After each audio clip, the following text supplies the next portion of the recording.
amigos, estamos en un nuevo despacho desde la Conectatón 2026, organizado por HL7, por el capítulo chileno de HL7, y en este momento transmitiendo desde la Universidad Autónoma de Chile en Providencia, en Santiago.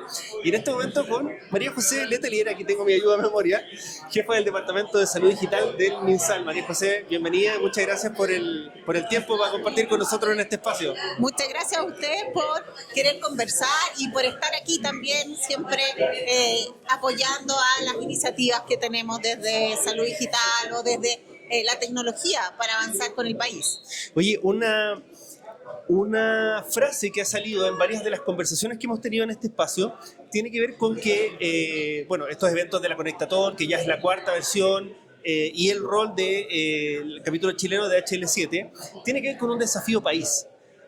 ¿Cómo se plantea el Departamento de Salud Digital del MinSal justamente en esta agenda, en este trazado de la interoperabilidad, de finalmente que haya mayor usabilidad de los datos de salud de los pacientes? Nosotros avanzamos en distintas líneas relacionadas con esto, ¿no? Recordemos que la salud digital o el Departamento de Salud Digital también lidera parte de lo que es la Estrategia Nacional de Salud dentro de esta línea, y siempre hemos hablado de la importancia o la relevancia de dos cosas importantes: cómo vamos avanzando en la alfabetización digital, y cuando hacemos proyectos como este, como la Conectatón, y avanzamos en interoperabilidad, estamos avanzando efectivamente en alfabetizar digitalmente no solamente a la gente más TI, sino que también avanzar en la digitalización de los otros profesionales de la salud, ¿sí? Y nos queda todavía una patita importante, es cómo nosotros avanzamos con la población directamente y en su alfabetización digital. Y por otro lado, cómo avanzamos también con este modelo de salud digital, ¿no? Y en esta lógica del modelo de salud digital, la interoperabilidad juega un rol muy, muy relevante, porque claramente es lo que nos va a permitir ir avanzando correctamente en una atención mucho más integral de las personas, en poder ver esto desde todas las aristas que se requieren y no necesariamente de lo que el paciente se acuerda y me cuenta, no solamente la información que yo tengo porque se atendió antes en mi centro, sino que cuando pensamos en la interoperabilidad y pensamos en la interoperabilidad así como muy macro, también vamos a poder tener tal vez datos sociales del paciente y entender un poco más en el contexto en el que se mueve y poder dar indicaciones en relación a eso. Y por otro lado, teniendo la interoperabilidad vamos a poder hacer más análisis y más estudios, y eso nos va a permitir adelantarnos un poco, ¿no? ¿Qué es lo otro que queremos hacer? O sea, hoy día nuestro sistema sanitario es súper reactivo. Nosotros respondemos a las consultas cuando la persona tiene A, B, C, D, y a veces nos demoramos.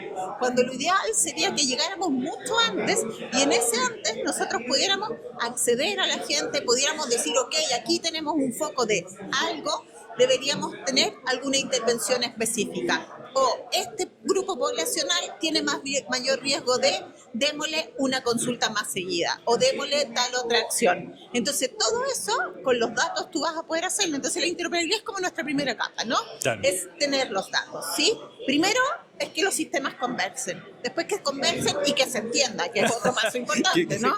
Claro. Y que se entienda, porque podemos hablar, nos juntamos, pero tú hablas en chino y yo hablo en español y no nos entendemos. Estandarizar la calidad de los datos y que se mantengan en esa... Exactamente, que tengamos todo esto y esto sea compartible.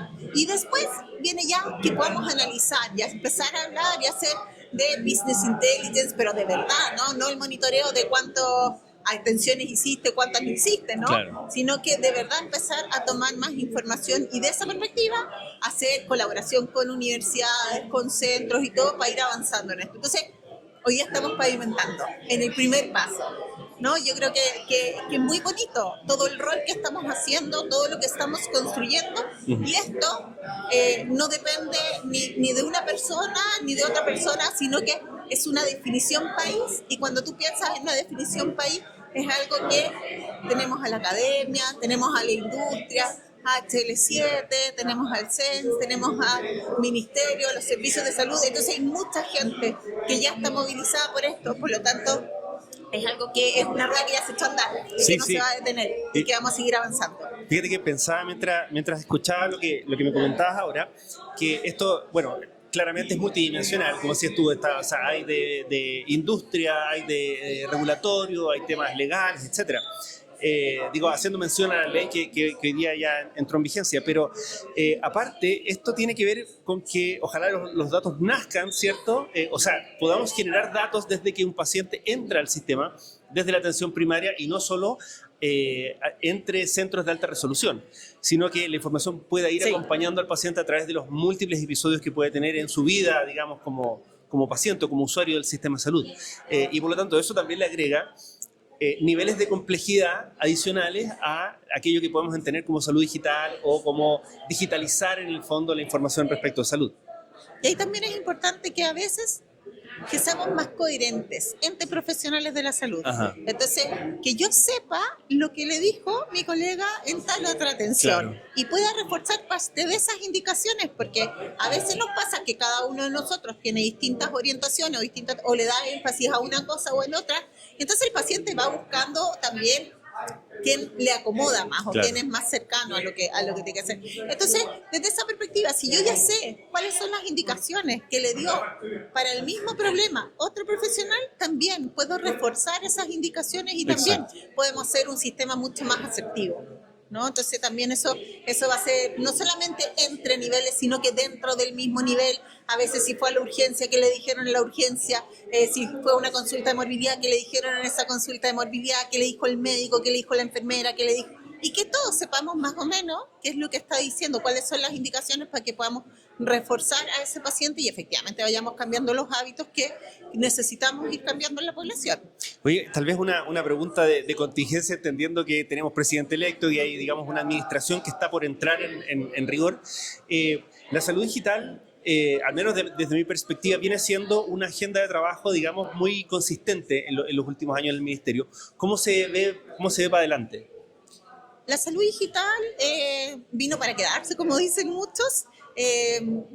Yo no tengo ninguna duda de que esta es una línea que tanto la OPS, la OMS, el Banco Interamericano del Desarrollo, el Banco Mundial, todos los distintos países están avanzando hacia ella. Por lo tanto, no siento que sea algo que van a dejar de lado. Por eso te decía que esta es una máquina que ya se echó a rodar, que no depende de una persona, no depende si está la María José o está otra persona. Esto ya va a seguir avanzando y va a seguir creciendo en lo que se necesita, en lo que se requiere. Entonces, desde mi perspectiva, cualquiera de los gobiernos que entre de aquí en adelante va a tener siempre una mirada de qué podemos hacer y cómo la tecnología hoy día nos puede ayudar a lograr los objetivos que nos hemos planteado. Entonces, al final son líneas distintas como ahorramos. Si al final nosotros hemos mirado que la salud digital es algo costo efectivo, ¿cierto? Costo eficiente, en el sentido de que también nos va a ayudar a tener de mejor forma los recursos, a gastar menos o a gastar donde se puede evitar que tengamos duplicación de exámenes, etcétera. Entonces, la idea es que podamos seguir avanzando en esa línea también. Perfecto. María José, muchas gracias por el tiempo, por acompañarnos en este despacho. Nosotros, bueno, seguimos presentes en los siguientes días de la Conectatón y nada, solo agradecerte el tiempo y que nos acompañaras un ratito acá en el Media Corner. Muchas gracias a ustedes y qué bueno que están. Felicitaciones. Muchas gracias.